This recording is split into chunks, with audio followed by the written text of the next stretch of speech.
Emre Aydemir, bienvenue dans Click. Je te présente Kelly Rutherford. Bonjour. C'est un plaisir de vous rencontrer. Tu as 18 ans. J'ai 18 ans, oui. Et tu es berger. Oui, berger urbain. Voilà, berger urbain. Ça fait 2 ans que tu as une ferme pédagogique au pied des immeubles de ton quartier à Villiers-le-Bel dans le Val d'Oise. Comment est-ce qu'à 18 ans, on se retrouve berger d'un nouveau genre? Cette passion, je l'ai depuis que je suis tout jeune, depuis que je suis petit.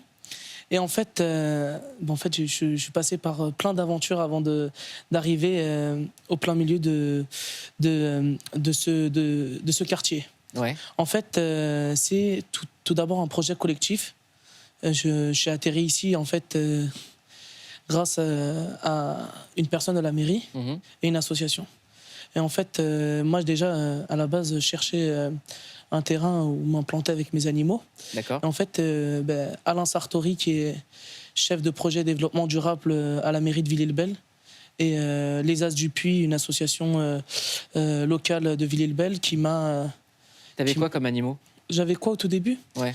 J'avais des poules, des oies, lapins, et on avait des moutons. J'avais des moutons. Cool. Voilà. Do you have some real estate next door? I could. Je l'avais eu comme voisin. Sounds amazing. C'est étonnant. Comment est-ce qu'on arrive à avoir tous ces animaux à 16 ans? À 16 ans? Ouais. T'avais 16 ans, c'est ça? Oui, c'est ça, j'avais 16 ans. Vous Ouais. avez bien étudié. En fait, à 16 ans, j'étais un passionné. Je divaguais un peu partout. Et j'implantais mes animaux un peu dans toutes les parcelles de la ville. Et en fait... J'étais un grand passionné en fait depuis que je suis tout petit et j'ai commencé par des poules. Mon premier animal, ça a été le poisson en fait. D'accord. Et j'étais intrigué. Et Qu'est-ce qui t'intriguait? le comportement et tout. Et après, je me suis dit, et quand j'ai commencé à avoir des poules et tout, en fait, je me suis dit, je vais créer une ferme quand je vais grandir. Et qu'est-ce donc, que ça change le fait pour les habitants du quartier de voir des animaux? Comment ils réagissent? Les gens, déjà, pour vous dire, au début, ils étaient intrigués, ils ne s'attendaient pas. Il y avait déjà des oies qui étaient implantées.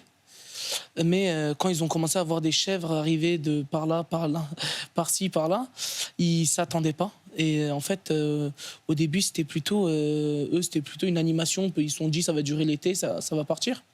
Mais non, et quand ils ont vu en fait, que ça s'est bien placé et tout...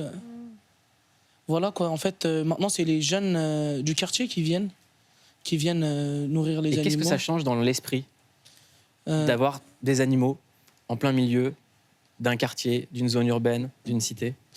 En fait, déjà ça change de toute habitude parce qu'en fait, on entend un coq le matin, on entend un âne brailler parce qu'on a un âne aussi à la ferme. Il s'appelle Oreo. C'est un peu la mascotte de notre ferme. Et voilà. Et en fait, on a un terrain d'aventure juste à côté où les enfants ils font du bricolage.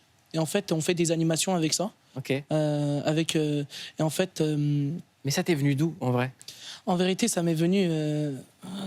C'est une passion en fait. Ouais. Ça a pris de l'ampleur en moi-même. D'accord. Voilà. Qu'est-ce que ça vous fait, Kelly, de voir un jeune de 18 ans comme ça, qui ramène des animaux dans son quartier, qui rêve, qui sait déjà ce qu'il veut faire dans la vie? Je pense que c'est très beau. Il reste frais et c'est vraiment un beau cadeau. Et c'est quelque chose de très puissant. Je pense que les animaux aident beaucoup les gens. Oui, en fait, c'est un genre de rêve. Nous essayons tous d'y revenir. En tout cas, Et lui, il est allé directement. on est dans un multivers incroyable là, dans cette émission. En fait, ça fait de la sensibilisation aussi. C'est vrai. beaucoup de sensibilisation pour les jeunes. Parce qu'au début, ils ne savaient pas trop si c'était un jouet ou c'était des... Vous voyez, après, les jeunes, ils ne voient pas les animaux tous les jours dans leur quotidien. Alors qu'ici, dans le quartier, c'est tous les jours qu'ils voient les animaux. Une chèvre qui passe devant le bâtiment, un mouton qui va voir les habitants. Quand tu as vu le mouvement des agriculteurs, est-ce que ça t'a touché? Oui, ça m'a touché pour beaucoup d'agriculteurs parce que j'en connais aussi des agriculteurs et c'est pas facile. En fait, c'est pas forcément facile pour eux. Déjà, il y a une très grande crise. ils ont du mal. En fait, déjà, on voit déjà qu'ils ont beaucoup de tracteurs.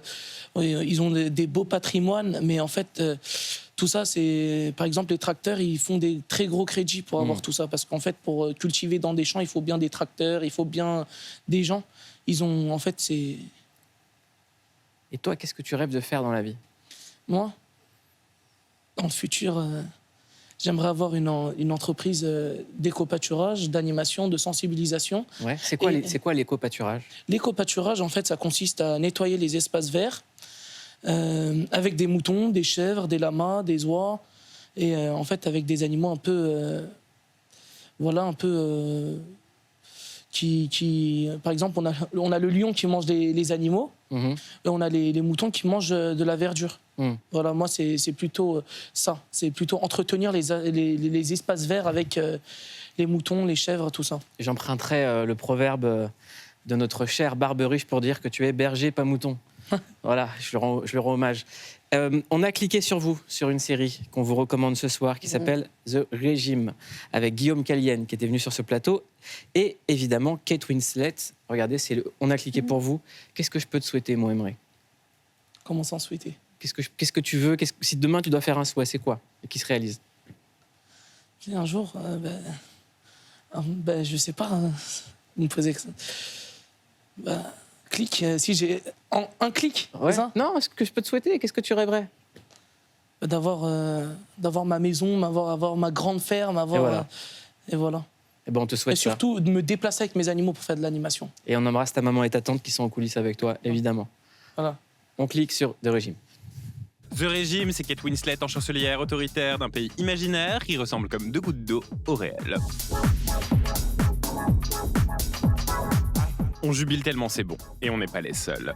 On sent que Kate kiffe faire sa queen, mais genre beaucoup, on dirait un peu Madonna lors de sa dernière tournée, vieillie certes, mais plus que jamais déterminée. Shame on you, sir. On adore quand elle fait sa fragile et qu'elle fait installer des infusions de vapeur de pommes de terre dans tout son palais, parce qu'elle est un chouille sensible à la qualité de l'air qu'elle respire. Bah oui, mais fallait pas passer 3 ans dans de l'eau gelée avec Léo sur le tournage de Titanic aussi. T'as cherché, ma chérie. Very funny. Bref, son mari soumis, mais qui va quand même vouloir se venger de sa soumission, c'est Guillaume Gallienne, fabuleux, Happily ever after. qui assiste totalement impuissant au rapprochement de sa douce, enfin, je dis sa douce, mais elle me mettrait une claque directe, Kate, si elle était là. Avec Mathias Schoenaerts, son nouvel homme de confiance, brut épaisse qu'on a quand même moyen envie d'avoir comme coach, et qui a une façon très étrange de faire du sexe au téléphone. Enfin bon, pourquoi pas, on ne juge les pratiques sexuelles de personne chez Click. Langage passablement fleuri, It's the fucking optics, like I'm a fucking kept woman. punchline ciselée, Go and root around for a cabbage roll, big boy. caméra au point, mais toujours le petit doigt en l'air, la série nous rappelle une saison de Succession qui serait aromatisée à la bergamote. Quant au scénario, il est d'autant plus glaçant qu'il nous rappelle un peu beaucoup ce qu'il y a dans la tête de certains de nos dirigeants, et quand on voit l'état du monde du vrai, le rire finit par devenir jaune. Très jaune. Bisous. Such a cool. Emre, je t'ai demandé pendant le reportage, c'est quoi ton animal préféré? Tu m'as répondu. Le lama, Le et lama. le watusi. C'est quoi le Watusi? C'est une vache avec des cornes énormes. Voilà. Voilà. C'est En tout cas, si vous voulez découvrir des nouveaux animaux, allez voir Emre à Villiers-le-Bel. Kelly, prochaine Fashion Week, vous irez à Villiers-le-Bel voir Emre découvrir des nouveaux animaux.